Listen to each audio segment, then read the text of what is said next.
नमस्कार दोस्तों, target GK plus के यूट्यूब चैनल पर एक बार फिर से आप सबका स्वागत है, अभिनंदन है।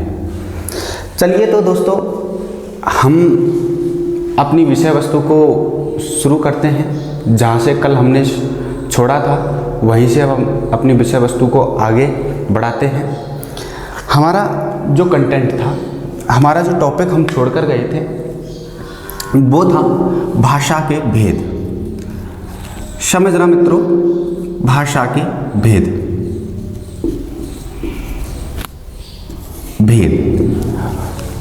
मित्रों, मुझे उम्मीद है और उम्मीद नहीं पूरा विश्वास है कि पहली जो वीडियो थी वो आपको अच्छे से समझ में आई होगी, अच्छे से आपने उसको पढ़ा होगा और आगे के कंटेंट के लिए, आगे की विषय वस्तु के लिए आप तैयार होंगे। एकाग्रचित होकर के, दत्तचित होकर के समझना ध्यान से।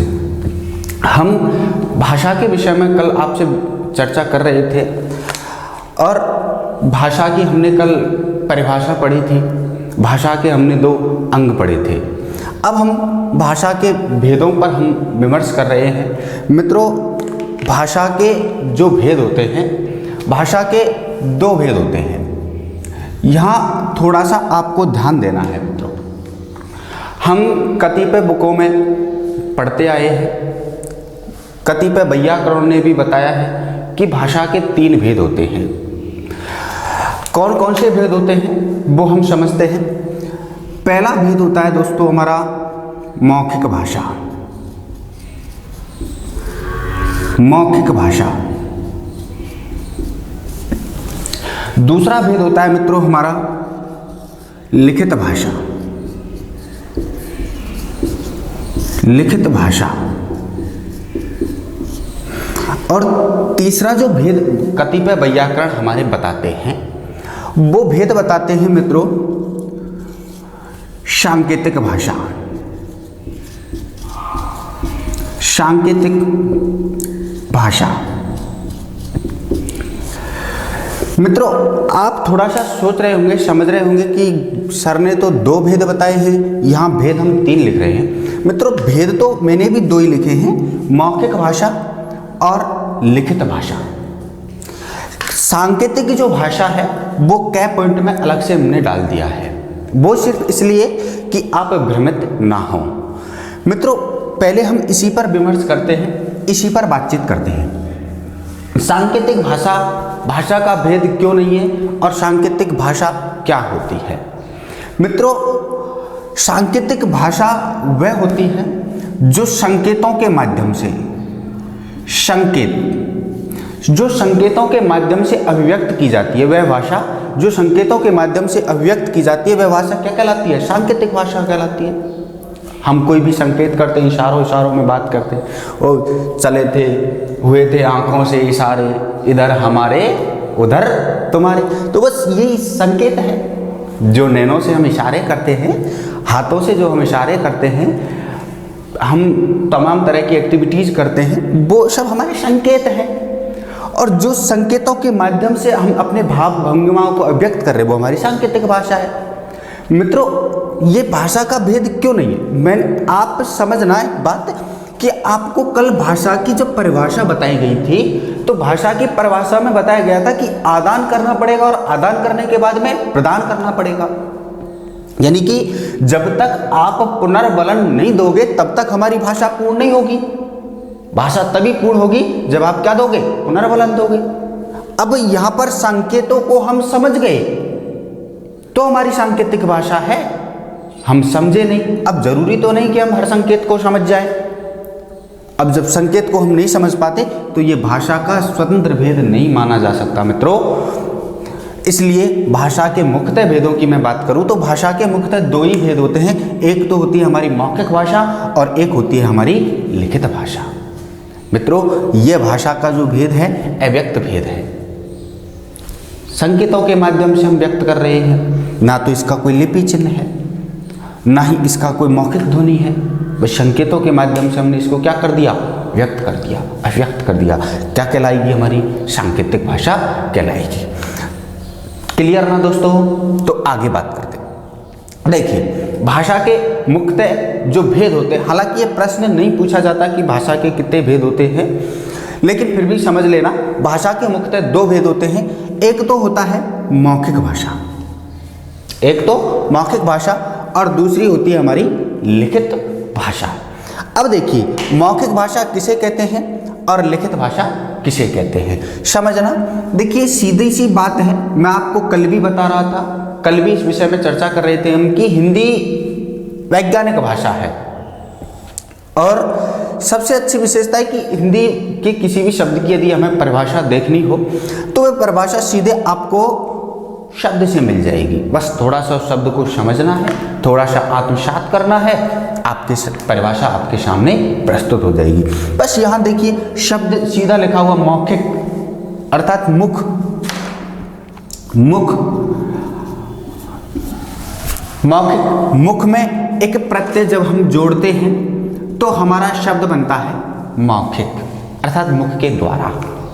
यानी हम कह सकते हैं कि वह भाषा जो मुख के द्वारा अभिव्यक्त की जा रही है वो भाषा हमारी क्या कहलाएगी, मौखिक भाषा कहलाएगी। सिंपल सी बात है, जो मुख के द्वारा अभिव्यक्त की जा रही है। क्लियर ना दोस्तों। अब यहाँ एक बात, जब मुख के द्वारा हम अभिव्यक्त करते हैं भाषा को तो हमारी सबसे पहले जो निकलती है वो ध्वनि। हम जब बोलते हैं तो हमारी सबसे पहले मुख से क्या निकलती है, ध्वनि निकलती है। तो हम कह सकते हैं मौखिक भाषा की सबसे छोटी इकाई क्या होगी मित्रों, ध्वनि होगी। क्लियर ना जी। इसके बाद देखिए यहां पर भी बस शब्द को ऐसे समझना है, यहां लिखा हुआ है लिखित, लिखित यानी कि लिख धन इत। अब यह लिखित में अर्थात लिख यानी लिखना, लिख धातु में इत प्रत्यय जोड़ा गया है कि लिख करके अभिव्यक्त की जाने वाली भाषा जिसमें निश्चित। अब यहां देखिए मौखिक भाषा में किसका प्रयोग कर रहे हैं, ध्वनि का। अब जब हम इन ध्वनि को निश्चित संकेत दे देते हैं, आप कहेंगे गुरुजी संकेत तो इसमें भी दे रहे हैं हम लोग, तो नहीं, यहाँ ध्वनि को हम संकेत दे रहे हैं, यहाँ हमारे भावों को संकेत दे रहे हैं हम, यहाँ हम ध्वनि को संकेत दे रहे हैं। हमारी ध्वनि है का और इस का ध्वनि को हमने क्या दे दिया, एक संकेत दे दिया। ये हमारी कैसी भाषा है, लिखित भाषा है। क्लियर ना दोस्तों जी। तो समझना मौखिक भाषा किसे कहेंगे कि जो भाषा लिख करके अभिव्यक्त की जा रही है वो भाषा कहलाएगी हमारी मौखिक भाषा। और लिखित भाषा, जो भाषा हम लिख करके अभिव्यक्त कर रहे हैं वो भाषा कहलाएगी हमारी लिखित भाषा। क्लियर ना जी। अब समझना यहाँ मौखिक भाषा की मैं सबसे छोटी इकाई की बात कर रहा हूं आपके सामने। तो मौखिक भाषा की सबसे छोटी इकाई क्या है मित्रों, ध्वनि। ऐसे ही लिखित भाषा की सबसे छोटी इकाई क्या होगी मित्रों, वर्ण। क्या होगी, वर्ण। हम आगे बात करेंगे भाषा की इकाइयों पर, तब हम इस कंटेंट को और अच्छे से समझेंगे। लेकिन फिलहाल यहाँ समझते हैं कि जब हम भाषा को अभिव्यक्त करते हैं तो सबसे पहले हमारे मुख से क्या निकलती है, ध्वनि निकलती है। तो सबसे छोटी इकाई क्या होगी, ध्वनि होगी। अब जब हम भाषा को लिख करके अभिव्यक्त करते हैं तो हमारे मुख से सबसे पहले क्या निकलती है, ध्वनि निकलती है। लेकिन भाषा को जब हम लिख रहे हैं तो हमें लिखने के लिए सबसे पहले आवश्यकता पड़ेगी किसकी, वर्ण की। तो लिखित भाषा की सबसे छोटी इकाई क्या होती है मित्रों, वर्ण होती है। याद रखना दोनों प्रश्न। क्लियर ना जी। आगे बात करते हैं सांकेतिक भाषा। संकेतों के माध्यम से जो भाषा अभिव्यक्त की जा रही है वो भाषा सांकेतिक भाषा कहलाती है। क्लियर ना मित्रों। सांकेतिक भाषा का कोई निश्चित ध्वनि संकेत नहीं है। पहली बात तो आप कहें कि गुरुजी कर दो, हो गई सांकेतिक भाषा, तो वो सांकेतिक भाषा नहीं है। क्लियर ना। या फिर आपने किसी प्रकार की भावभंगिमा की, इशारे किए, तो वो इशारे सांकेतिक भाषा का मतलब नहीं होगा। ठीक है ना जी। सांकेतिक संकेतों के माध्यम से अभिव्यक्त की जाने वाली भाषा को हम सांकेतिक भाषा कहते हैं। क्लियर ना जी। अब बात करते आगे। देखिए भाषा के परिभाषा हो गई, भाषा के अंग हो गए, भाषा के भेद हो गए। भाषा के भेद कितने हो रहे, दो। एक तो मौखिक भाषा, दूसरी लिखित भाषा। मौखिक भाषा किसे कहते हैं कि मुख के द्वारा अभिव्यक्त की जाने वाली भाषा को हम क्या कहते हैं मित्रों, मौखिक भाषा कहते हैं। मौखिक भाषा की सबसे छोटी इकाई क्या होगी, तो ध्वनि होगी। इसके बाद लिखित भाषा, तो लिखित भाषा की सबसे छोटी सबसे पहले लिखित भाषा, लिख करके अभिव्यक्त की जाने वाली भाषा को हम लिखित भाषा कहते हैं। लिखित भाषा की सबसे छोटी इकाई क्या होती है, तो वो होती है वर्ण। इसके बाद बात करते हैं सांकेतिक भाषा की, जो हमें अलग से डाल रखी है, ध्यान रखना कि भाषा के मुख्यतः दो ही भेद होते हैं, मौखिक भाषा और लिखित भाषा। सांकेतिक भाषा संकेतों के माध्यम से अभिव्यक्त की जाने वाली भाषा को हम क्या कहते हैं, सांकेतिक भाषा कहते हैं। क्लियर ना जी। चलिए तो आगे बात करते हैं। आगे बात करते हैं मित्रों भाषा की इकाइयों पर। देखिए महत्वपूर्ण टॉपिक है भाषा की इकाई।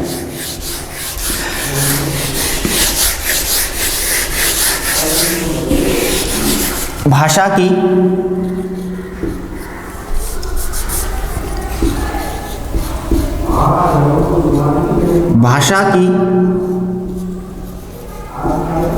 इकाई, सबसे पहले बात करते हैं इसी शब्द पर, इकाई शब्द पर। देखो भाषा में सबसे महत्वपूर्ण चीज क्या होती है, एक तो भाषा को शुद्ध लिखना और एक भाषा को शुद्ध पढ़ना। शुद्ध जब हम भाषा को पढ़ लेते हैं तो हम यकीनन भाषा को शुद्ध लिख लेते हैं। मित्रों हमारी सबसे बड़ी खामी, सबसे बड़ी कमजोरी यही है कि हम भाषा को शुद्ध रूप में नहीं पढ़ पाते।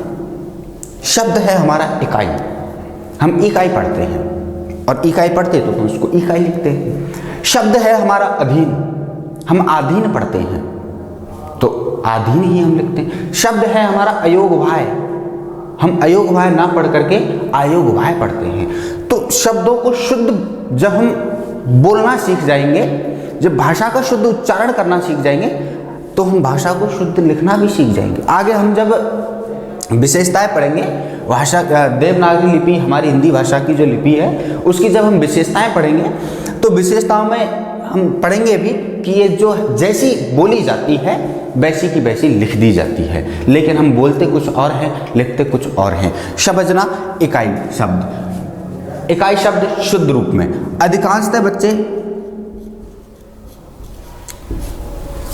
इकाई ऐसे लिखते हैं जो कि पूर्णतः अशुद्ध है। मित्रों शुद्ध इकाई हम जो लिखेंगे वो ऐसे लिखेंगे, ये हमारी इकाई क्या है, शुद्ध। क्लियर ना जी। एक शब्द और चलता है जी, देखिए हम इसी का बहुवचन बनाते हैं, बहुवचन बनाते हैं इकाइयां।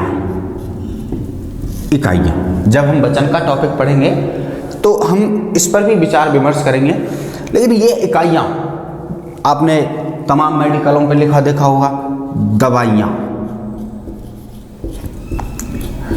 दवाइयां, ये मित्रों शुद्ध नहीं है, अशुद्ध रूप हैं दोनों। जब हम इकाई लिखेंगे तो इकाइयां, यहां पर देखिए इकाइयां, ये शुद्ध रूप होगा क्योंकि यहां प्रत्यय जब जुड़ता है तो ये जो ई है दीर्घ ई लघु ई में परिवर्तित हो जाती है। ऐसे ही शुद्ध दवाइयां हम लिखेंगे तो दवाइयां, यहां पर भी क्या हो जाएगा, लघु ई में ये परिवर्तित हो जाएगी। क्लियर ना मित्रों जी। आगे बात करते हैं भाषा की इकाइयों को लेकर के हम बात करते हैं मित्रों। तो देखिए भाषा की इकाई होती हैं चार। सबसे पहली इकाई होती है हमारी ध्वनि। ध्वनि भाषा की सबसे छोटी इकाई जो होती है वो क्या होती है, ध्वनि। इसके बाद में दूसरी जो इकाई होती है वो होती है वर्ण। तीसरी जो इकाई होती है वो होती है हमारी शब्द, और चौथी इकाई होती है मित्रों हमारी वाक्य। कितनी इकाइयां होती है हमारी, चार इकाइयां होती हैं। क्लियर ना मित्रों जी। भाषा की इकाइयों की हम बात कर रहे हैं। भाषा की इकाई होती है हमारी चार। पहली है हमारी ध्वनि, दूसरा वर्ण, तीसरा हमारा शब्द और चौथा है हमारा वाक्य। अब देखिए मित्रों इसमें भी कतिपय पुस्तकों में, कतिपय वैयाकरणों ने भी बता रखा है कि भाषा की एक इकाई और होती है और वो होती है पद। मित्रों भाषा की मैं स्वतंत्र इकाइयों की बात करूं तो भाषा की स्वतंत्र इकाई होती हैं 4।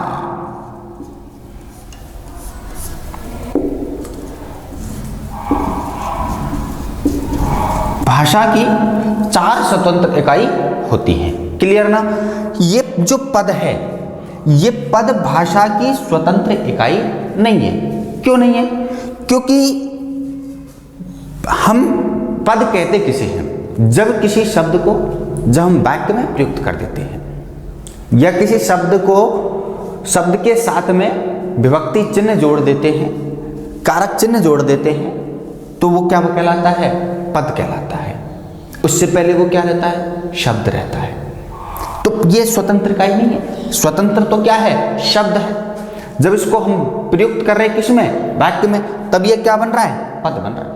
तो ये भाषा की स्वतंत्र इकाई नहीं है। इसलिए भाषा की स्वतंत्र इकाइयों की हम बात करें तो मित्रों, भाषा की स्वतंत्र इकाई कितनी होती हैं? 4 होती है। क्लियर ना? जी।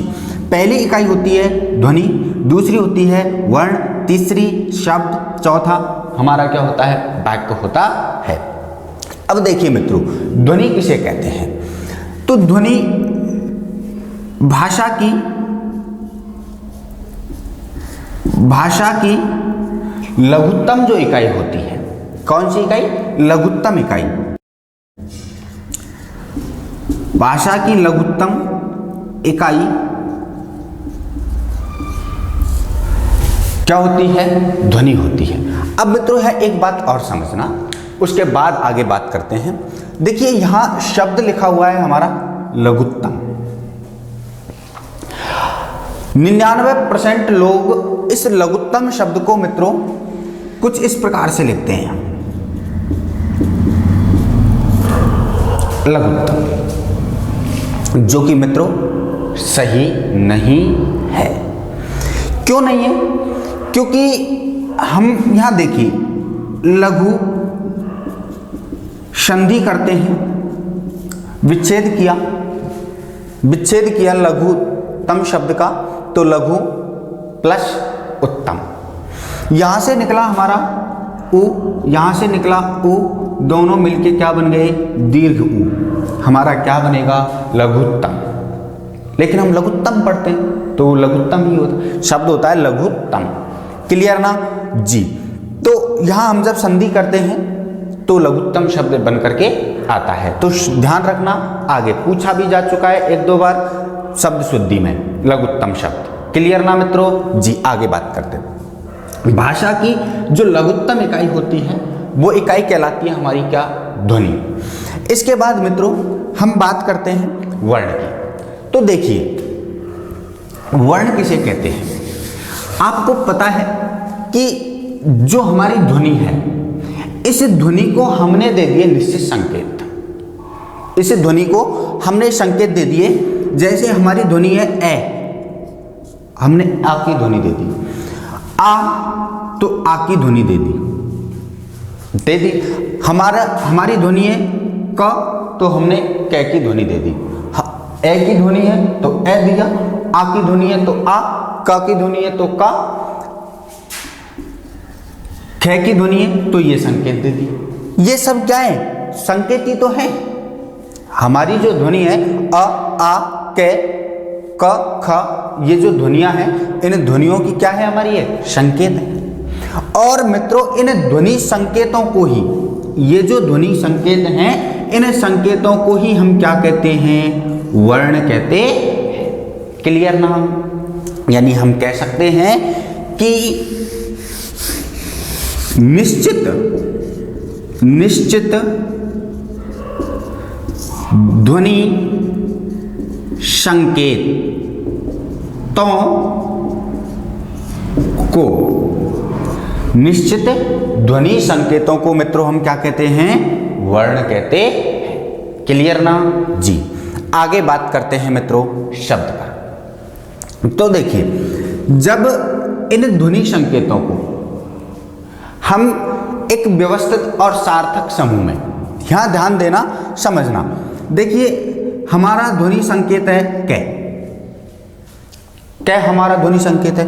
इसके बाद एक है म, एक है ला, ये हमारे ध्वनि संकेत हैं, वर्ण हैं, एक का है, एक मा है, एक ला है। इन तीनों को हमने मिलाया और मिला करके हमने एक शब्द बनाया और वो शब्द बना क्या? कमल। अब मित्रों, क्या इस कमल का सार्थक रूप है, सार्थक अर्थ है? क्या ये सार्थक शब्द है? तो बिल्कुल, कमल शब्द जो है हमारा कैसा शब्द है? सार्थक शब्द है।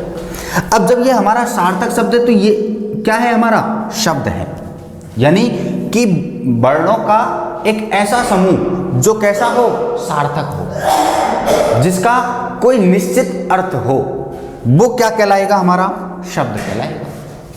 जो सार्थक नहीं है वो हमारा शब्द नहीं कहलाएगा। अगर मैं इन्हीं वर्णों को घुमा के लिखूं, उल्टा करके लिखूं, जैसे मैंने लिखा मैं, म, ल, क, हमारा ये रूप, ये समूह बनता है और वो समूह क्या बनता है? मलक। तो मित्रों, क्या इसका अर्थ है? नहीं, ये सार्थक नहीं है, निरर्थक है। अब जब ये निरर्थक है तो ये शब्द नहीं है। तो ध्यान रखना मित्रों कि शब्द हम किसे कहेंगे? कि दो या दो से अधिक ध्वनि संकेतों के सार्थक समूह को सार्थक समूह होगा।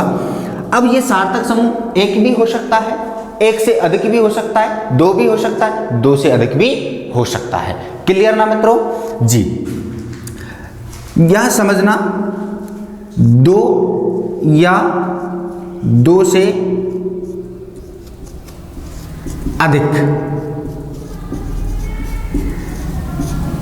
दो या दो से अधिक ध्वनि संकेतों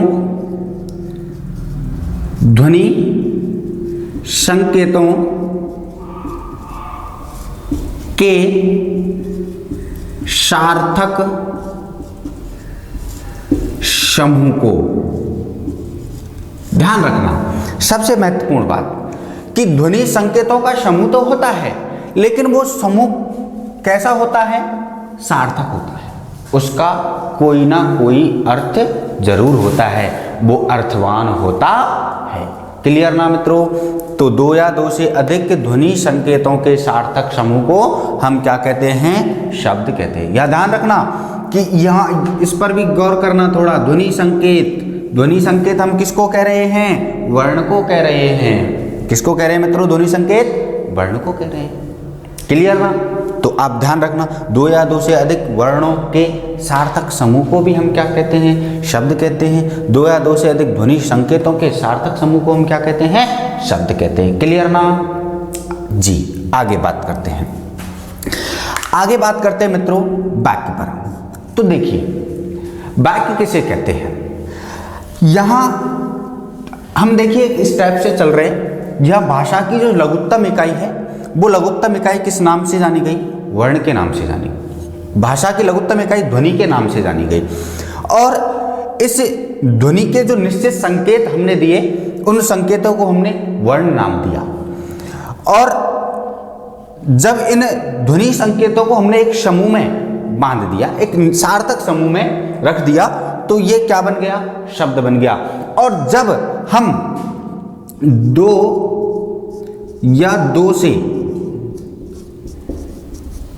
अधिक, दो या दो से अधिक शब्दों,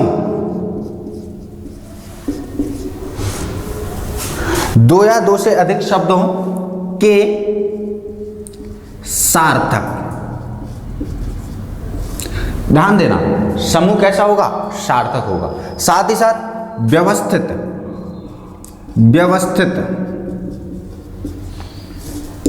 क्रम को,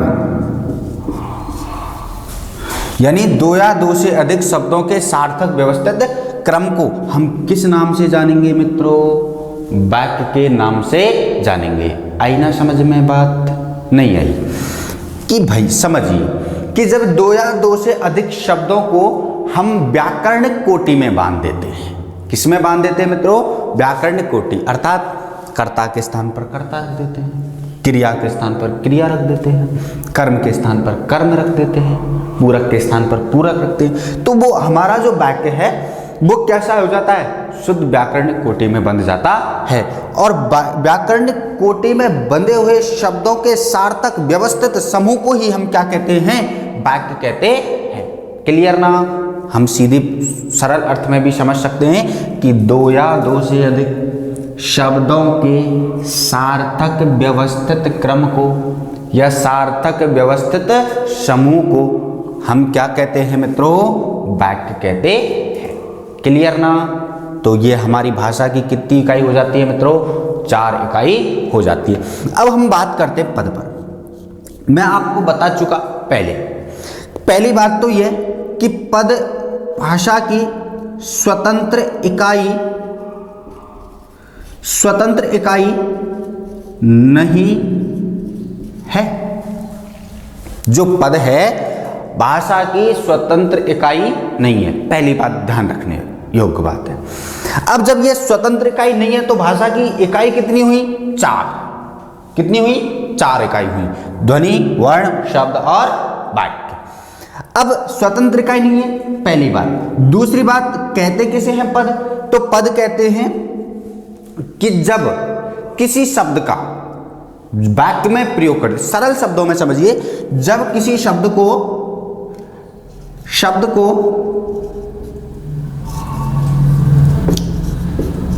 वाक्य में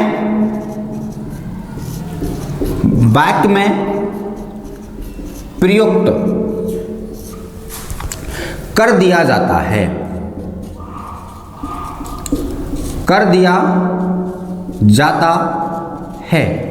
जब किसी शब्द को वाक्य में प्रयुक्त कर दिया जाता है। जैसे हमारा शब्द है राम, एक केवल शब्द है। अब इसको मैंने यहां राम, अब मैंने इसको वाक्य में प्रयोग कर दिया, या मैंने इसके साथ त्रियक जोड़ दिया, विभक्ति चिन्ह जोड़ दिया, राम ने। अब ये क्या बन गया, पद बन गया। जब सब राम ने रावण को मारा, राम ने रावण को मारा, कौन सा वाक्य होगा मित्रों जी, राम ने रावण को मारा, भाव वाच्य होता है, राम ने रावण को मारा। अब यहां देखिए, यहां रावण को, अगर मैं, रावण एक संज्ञा है, एक शब्द है, राम एक संज्ञा है। अब यहां मैंने इसको विभक्ति चिन्ह जोड़े, पद बन गया। जैसे विभक्ति चिन्ह जोड़ा, क्या बन गया, पद। अगर विभक्ति चिन्ह नहीं जोड़े, केवल राम की बात हम करें, राम, तो राम केवल यहां पर क्या है, शब्द। रावण क्या है, यहां पर केवल एक शब्द। और जब हम विभक्ति चिन्ह का प्रयोग कर रहे हैं या इसको वाक्य में प्रयुक्त कर रहे हैं, तो हमारा क्या बन रहा है, पद बन रहा है। तो ध्यान रखना, भाषा की स्वतंत्र इकाइयों की बात करें तो स्वतंत्र इकाई कितनी होती है, 4 इकाई होती है। पहली ध्वनि, दूसरी वर्ण, तीसरी शब्द, चौथी वाक्य। पद कौन सी होती है हमारी, स्वतंत्र इकाई नहीं होती। अगर मानते भी हैं तो स्वतंत्र इकाई नहीं होती है। क्लियर ना? और नहीं माने तो बहुत ही अच्छी बात है। क्लियर ना मित्रों जी? अब बात करते हैं हम आगे। हमारे देखिए, भाषा से संबंधित जो हमारे विषय वस्तु थी, जिसमें हमने भाषा की परिभाषा पढ़ी, भाषा के अंग पढ़े, भाषा के भेद पढ़े, और उसके बाद में भाषा की हमने इकाई पढ़ी। अब मित्रों हम बात करते हैं भाषा के स्वरूपों की या भाषा के रूपों की। तो देखिए मित्रों, भाषा के रूप या भाषा के स्वरूप आप साथ ही साथ नोट करते भी चलें, ज़्यादा बेहतर रहेगा, आपके लिए सुगम रहेगा। जब आप थोड़ा सा आप भूलने लगे तो आप इसको एक बार रिवाइज कर सकते हैं। ठीक है ना मित्रों? वैसे मैं जानता हूँ कि आप विद्यार्थी हैं और विद्यार्थी जीवन कितना आलसी होता है ये मैं समझ सकता हूँ जी। आगे बात करते हैं भाषा के स्वरूपों की।